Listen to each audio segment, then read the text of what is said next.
नमस्कार। आज के डीप डाइव में एक बहुत ही कह सकते हैं ज़रूरी विषय पर बात करेंगे। योग शिक्षकों के लिए क्या दिशा निर्देश है। हमारे पास जो सामग्री है वो असल में बताती है कि एक आदर्श योग शिक्षक में क्या गुण होने चाहिए, क्या जिम्मेदारियां होनी चाहिए। तो हमारा मिशन आज यही है कि इस स्रोत को समझें, देखें कि भाई एक आइडियल योग टीचर से क्या उम्मीदें हैं, है ना। चलिए शुरू करते हैं। तो सबसे पहली चीज जो ध्यान खींचती है वो है शिक्षक के अपने गुण, मतलब पर्सनल क्वालिटीज। कहा गया है कि शिक्षक हमेशा आशावादी हो, उत्साहित हो, खुश मिजाज और मतलब एनर्जी से भरपूर हो। और ये भी कि उनकी कथनी और करनी एक हो, जो सिखाएं वो खुद भी करें।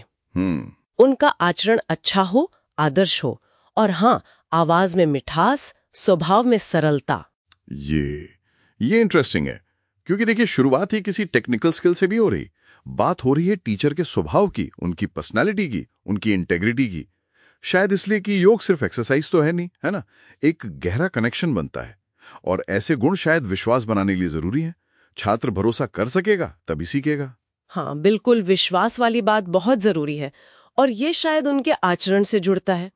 स्रोत ये भी कहता है कि शिक्षक को खुद भी एक अच्छा अभ्यासी होना चाहिए, लगातार प्रैक्टिस करते रहना चाहिए, सिर्फ जानना नहीं, करना भी। और ये भी कि उन्हें योग की सही विधि, तकनीक, ये सब लगातार सीखते रहना चाहिए, ट्रेनिंग लेते रहना चाहिए। अच्छा, मतलब ये एक तरह से कंटिन्यूअस लर्निंग वाली बात हो गई कि योग सिखाना कोई ऐसा काम नहीं कि एक बार सीख लिया और बस। शिक्षक को भी सीखते रहना है, अपने आप को इम्प्रूव करते रहना है। बिल्कुल, ये एक बड़ी जिम्मेदारी है, हमेशा अपडेटेड रहना। फिर आते हैं प्रोफेशनल स्किल्स पर। स्रोत में संप्रेषण कला यानी कम्युनिकेशन स्किल पर बहुत जोर है। हाँ, ये तो हर टीचिंग में जरूरी है वैसे। सही कहा।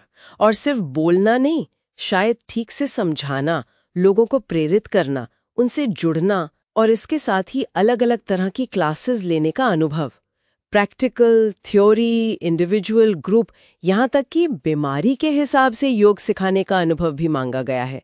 ये तो काफी ज्यादा है। हाँ, इसका मतलब ये हुआ कि टीचर को बहुत वर्सेटाइल होना पड़ेगा। अलग अलग जरूरत वाले स्टूडेंट्स को संभालना आना चाहिए। और इसी से जुड़ी एक और बात है स्रोत में कि टीचर को छात्र की फिजिकल कैपेसिटी, फ्लेक्सिबिलिटी, उम्र, जेंडर, यहाँ तक कि उनकी प्रकृति, मतलब बेसिक नेचर का भी पता होना चाहिए। हाँ, ये तो बहुत ही पर्सनल अटेंशन वाली बात हो गई। बिल्कुल। और देखिए, इसी सेंसिटिविटी को आगे बढ़ाते हुए स्रोत ये भी कहता है कि किसी भी छात्र को आसन, प्राणायाम या ध्यान के लिए मजबूर नहीं करना है। डांटना डपटना तो बिल्कुल नहीं, बल्कि उन्हें प्रोत्साहित करना है। अच्छा। और जो मुश्किल आसन है उन्हें बहुत सावधानी से कराना है। Safety first. ये बहुत ही जरूरी पॉइंट है। आजकल जिस तरह योग फैल रहा है, ये गाइडलाइन याद दिलाती है कि टीचर का काम सिर्फ आसन कराना नहीं, छात्र का ध्यान रखना भी है। और ज्ञान सिर्फ योग तक ही सीमित नहीं रखना है ना। हाँ, ये भी एक थोड़ी चौंकाने वाली बात है। स्रोत ये उम्मीद करता है कि टीचर को योग के साथ साथ आयुर्वेद, नेचुरोपैथी, एक्यूप्रेशर, मसाज और आहार विहार, मतलब सही खान पान और लाइफस्टाइल, इन सब का भी बेसिक ज्ञान हो। अरे वाह, तो ये तो टीचर को एक तरह का वेलनेस एडवाइजर बना देता है। हाँ, कह सकते हैं। तो कुल मिलाकर ये सारे पॉइंट्स अगर देखें तो एक ऐसे योग टीचर की तस्वीर बनती है जो सिर्फ तकनीक जानने वाला इंस्ट्रक्टर नहीं है। वो एक गाइड है जिसके पास स्किल है, अनुभव है, जिसका अपना आचरण बहुत ऊंचा है, जो स्टूडेंट्स को समझता है और जिसे हेल्थ की एक होलिस्टिक, एक पूरी समझ है। ये जिम्मेदारी है।